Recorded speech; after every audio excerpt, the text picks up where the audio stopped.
This is One Fat Boy, and here's the NBA game recap for February 25th for the 9 games last night.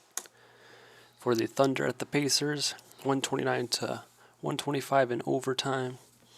So overall, close game. Indiana came back in the second half. Goes to overtime. Low scoring overtime, 6-2.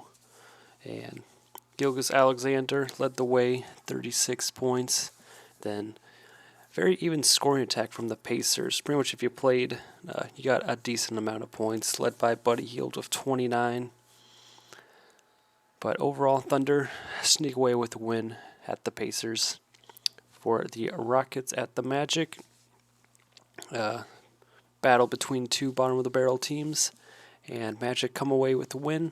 Not surprised by that. Even scoring attack from the Rockets, but between Wendell Carter Jr. and Chuma Okeke, decent scoring games from them help the Magic come away with the win in this one. For Toronto at the Hornets, so overall, not a good game for Toronto. I saw a lot of pregame bets for threes for like Fred VanVleet or Gary Trent Jr. Obviously, none of them had over 4 threes. And for the Hornets, even scoring attack from them wasn't like Ball or like Miles Bridges leading the way. It was more Rozier and Oubre, even Harrell getting in the mix with over 20s. But good win by Charlotte to really stick it to Toronto. The Spurs and the Wizards, very high scoring game, 130 going into the overtime, this double overtime affair. And it's the Spurs. Spurs come out with this one. It's DeJounte Murray with a 30-point triple-double.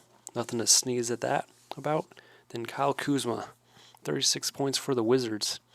Overall, exciting game, high scoring. No defense inside of this one.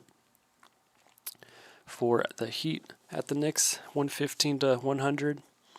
R.J. Barrett couldn't do more, as he had 46% of the Knicks' points. Can't really do much more there, as expected.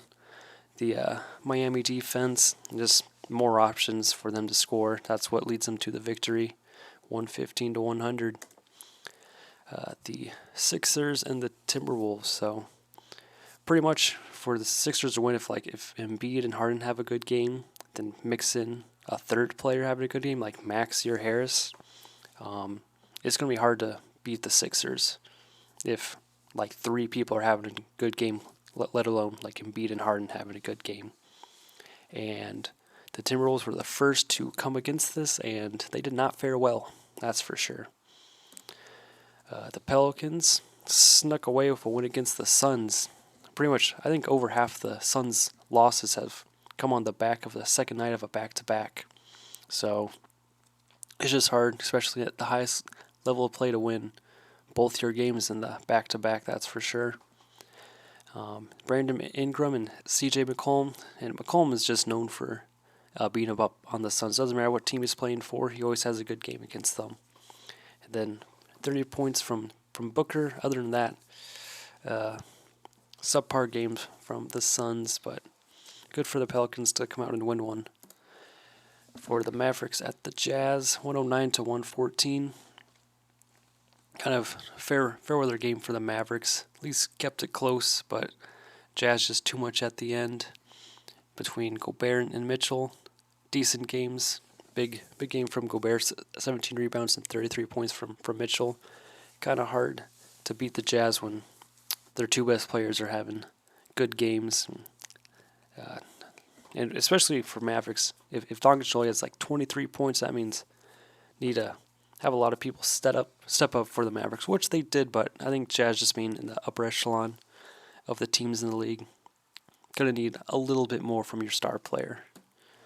And then for the Clippers at the Lakers, for the longest 30 seconds for a fourth quarter, I believe it took like 20 minutes for it to go through, just to witness Carmelo Anthony just chuck a 3.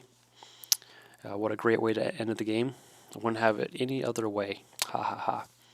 But even scoring attack from the Clippers, just team basketball for them. Rough game for James, 21 points.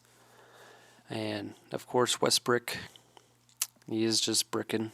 Surprisingly, only 3 rebounds and 1 assist. So honestly, probably just went out for a jog with some layups here and there. But Clippers sneak away for a win, 105-102.